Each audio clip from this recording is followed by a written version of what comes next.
So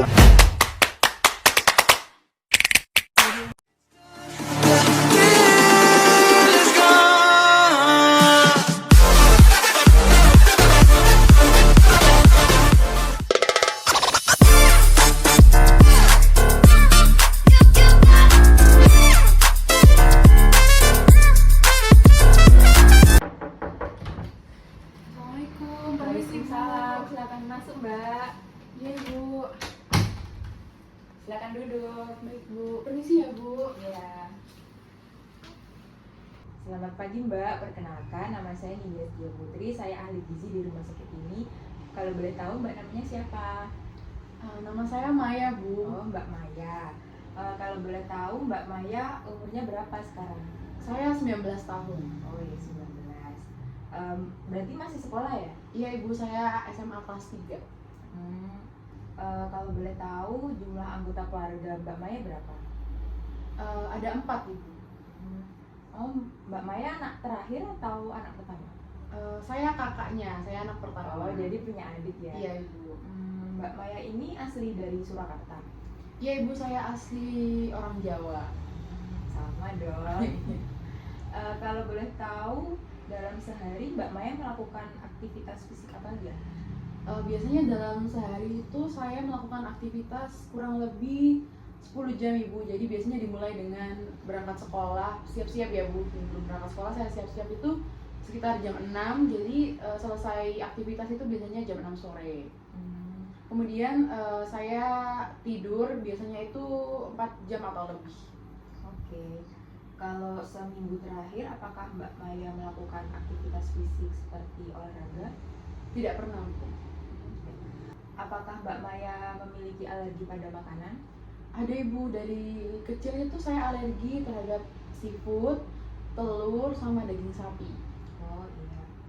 Dalam sebulan terakhir, apakah Mbak Maya mengalami penurunan berat badan? Iya Ibu, jadi kurang lebih 3 minggu terakhir ini saya kehilangan berat badan sebesar 5 kg. Tetapi saya tidak tahu ya Bu, karena itu benar-benar penurunannya tidak disengaja.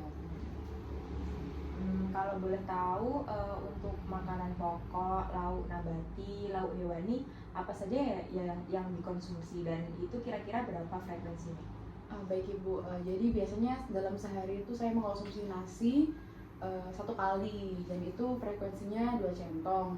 Kemudian untuk lauk hewani saya biasanya konsumsi telur itu 1 kali seminggu. Kemudian ada 1 potong ayam itu 1 minggu biasanya 5 kali.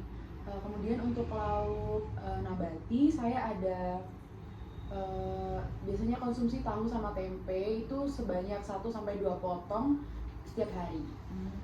Oke, apakah Mbak Maya juga mengkonsumsi selingan? Untuk selingan saya biasanya ini ya Bu, lebih ke fast food. Jadi saya sangat suka banget sama fast food.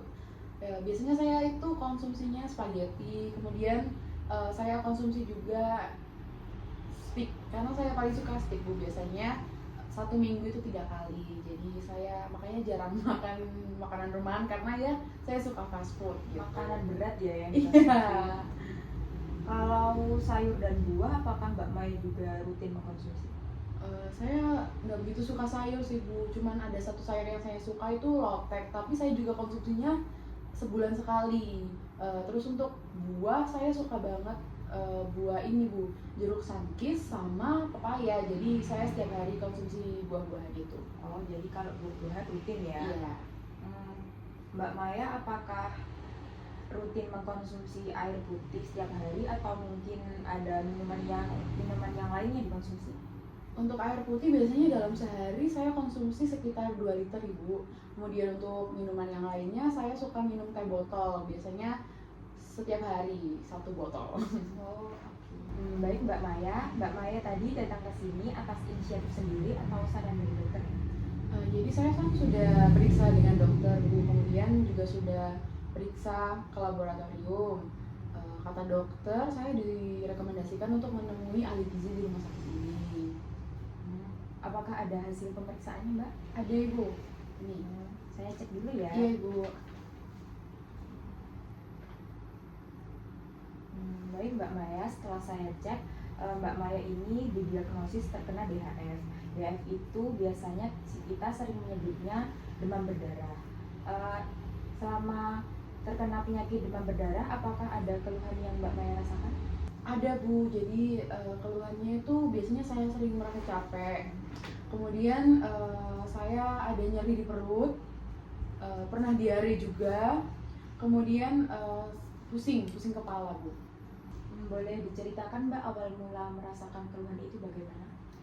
Baik Bu, saya ceritakan ya. Jadi 1 minggu sebelum saya masuk rumah sakit itu saya demam, tetapi orang tua saya tidak tahu Bu penyebabnya apa.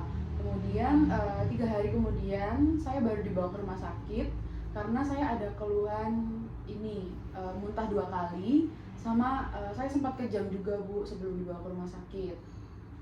Oh begitu. Kalau boleh tahu, apakah Mbak Maya memiliki riwayat penyakit terdahulu atau mungkin riwayat penyakit keluarga? Untuk riwayat penyakit terdahulu ada ibu saya mah, kemudian untuk riwayat penyakit keluarga ada ayah saya terkena batu ginjal. Seperti itu. Berdasarkan hasil asesmen dari dokter, berat badan dan tinggi badan Mbak Maya adalah 70 kilo dan 188 cm. Setelah saya hitung, IMT Mbak Maya menunjukkan angka 19,8. Dari hasil perhitungan tersebut dapat disimpulkan Mbak Maya dalam kategori berat badan normal. Baik Ibu. Ya. Sedangkan dilihat dari data biokimia Mbak Maya, ini kadar hemoglobin, leukosit, trombosit, eosinofil, basofil, limfosit, MCV, MCH, dan MCHC menunjukkan kategori rendah, sedangkan yang lainnya menunjukkan kategori normal. Selanjutnya adalah pemeriksaan fisik dan klinis Mbak Maya, menunjukkan kadar tekanan darah rendah, respirasi dan nadi normal, serta suhu tinggi Mbak. Oh baik, begitu ya Ibu. Ya, selanjutnya setelah itu dilihat dari hasil rekor 24 jam di rumah sakit menunjukkan total asupan energi yang dikonsumsi adalah 94% dari kebutuhan.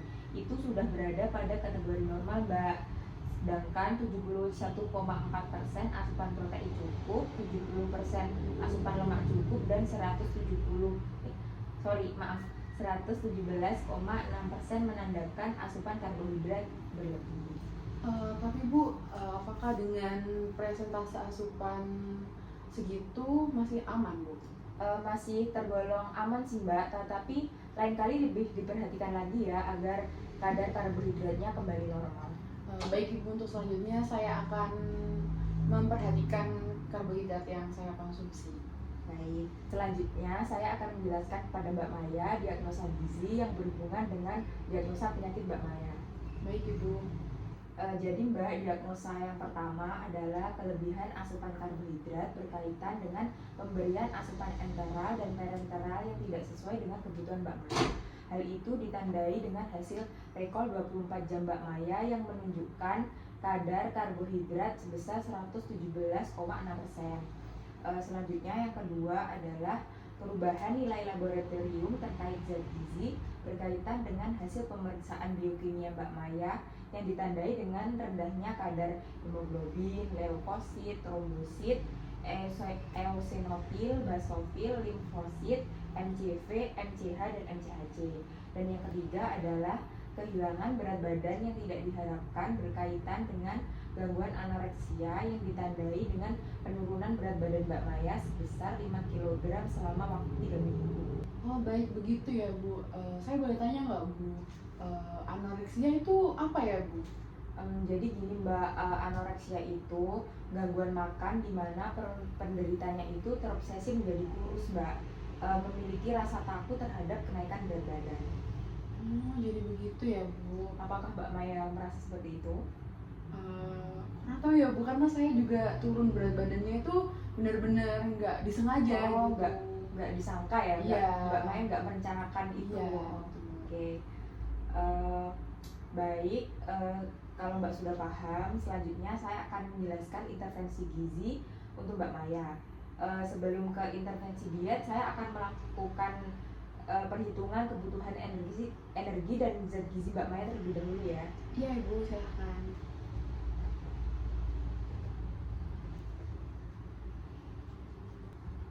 Oke, saya sudah selesai menghitungnya, Mbak.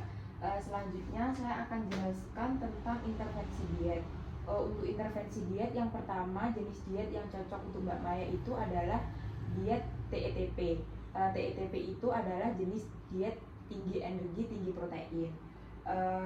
Jenis makanannya adalah makanan saring dengan cara pemberiannya melalui oral dan pemberian frekuensi makan sebanyak 3 kali makanan utama dan 2 kali makanan selingan. Selanjutnya tujuan diet. Tujuan diet yang pertama ini bertujuan untuk memberikan kecukupan energi dan zat gizi untuk Mbak Maya. Yang kedua adalah meningkatkan dan menjaga berat badan serta mempertahankan status gizi Mbak Maya. Yang ketiga adalah memperbaiki ketidakseimbangan cairan dan elektrolit. Yang keempat adalah memberikan makanan yang berbentuk lunak agar Mbak Maya mudah mencerna makanan tersebut. Selanjutnya adalah prinsip diet. Prinsip dietnya ini ada dua, Mbak. Yang pertama adalah tinggi energi, tinggi protein, dan yang kedua adalah tercukupinya kebutuhan cairan bagi Mbak Maya. Selanjutnya adalah syarat diet.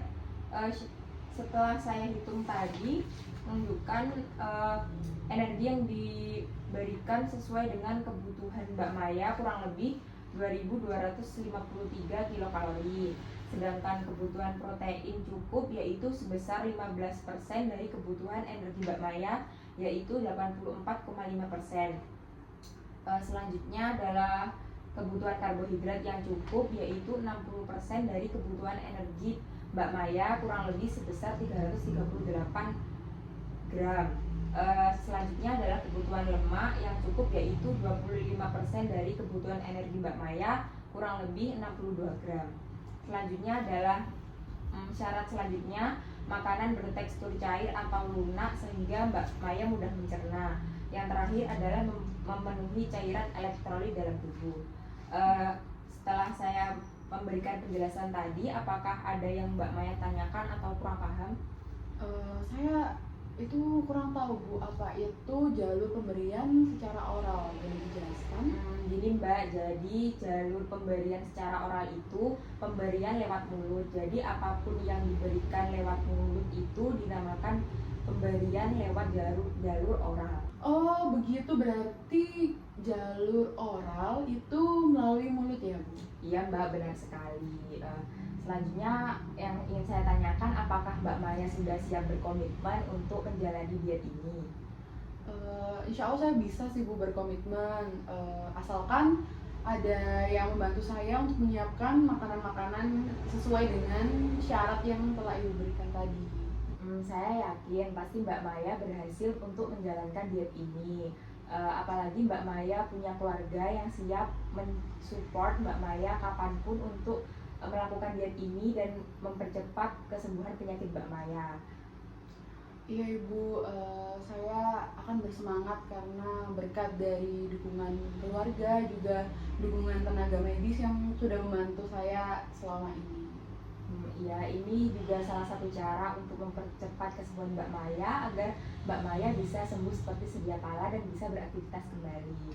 Baik, Ibu, akan saya usahakan semaksimal mungkin untuk mengikuti rekomendasi diet dari Ibu. Ya, semangat ya. Iya, Ibu, terima kasih. Baik, selanjutnya saya akan menjelaskan monitoring evaluasi untuk target kita ke depannya. Baik, Ibu. Yang pertama itu ada pengukuran antropometri, Mbak, yang dilakukan saat pemeriksaan rutin dengan target mempertahankan status gizi Mbak Maya agar tetap normal. Yang kedua adalah pemeriksaan biokimia yang dilakukan saat pemeriksaan rutin yang nilai biokimianya targetnya adalah mencapai kategori normal untuk tadi yang berada pada kadar rendah. Tadi kan saya sudah jelaskan ya, Bu. Selanjutnya yang ketiga adalah pemeriksaan fisik klinis yang dilakukan seminggu sekali. Targetnya adalah dapat menurunkan suhu tubuh dan menaikkan tekanan darah Mbak Maya. Yang kelima adalah menjalankan pola makan yang sehat dengan target dapat mengkonsumsi makanan yang sehat dengan gizi seimbang. Bagaimana Mbak Maya? Apakah Mbak Maya keberatan atas target yang saya berikan tadi? Tidak, Bu, saya benar-benar tidak merasa keberatan dengan target-target yang sudah Ibu sebutkan tadi. Baik, apakah Mbak Maya ada yang ingin ditanyakan lagi? Sepertinya sudah cukup ya Bu, saya sudah paham. Baik, karena Mbak Maya sudah merasa cukup, di sini saya akan memberikan leaflet. Leaflet ini berisi tentang diet TETP dan contoh menu makanan untuk diet tersebut, Mbak. Baik Ibu. Di sini juga ada nomor telepon saya jika Mbak ingin konsultasi lebih lanjut dengan saya, bisa melalui nomor telepon ini ya, Mbak. Baik Ibu, nanti kalau ada yang saya bingungkan, nanti saya akan menghubungi Ibu secara Ya. langsung. Baik, untuk pemeriksaan selanjutnya saya berharap agar Mbak Maya bisa datang agar kita bisa mengetahui apakah Mbak Maya sudah bisa mencapai target yang kita sepakati atau belum. Baik Ibu. Baik, saya rasa konseling ini saya cukupkan. Terima kasih untuk hari ini. Semoga Mbak Maya bisa datang lagi untuk pemeriksaan selanjutnya ya. Ya Ibu, siap. Baik, untuk pemeriksaan selanjutnya saya berharap agar Mbak Maya bisa datang agar saya bisa mengecek apakah Mbak Maya sudah berhasil atau belum mencapai target yang sudah kita sepakati tadi. Baik Ibu, nanti saya akan datang saat pemeriksaan selanjutnya. Baik Mbak Maya, terima kasih atas konsultasi hari ini. Saya rasa konsultasi hari ini sudah cukup. Iya Ibu, terima kasih kembali. Saya izin pamit ya Bu. Ya, terima kasih ya, Mbak.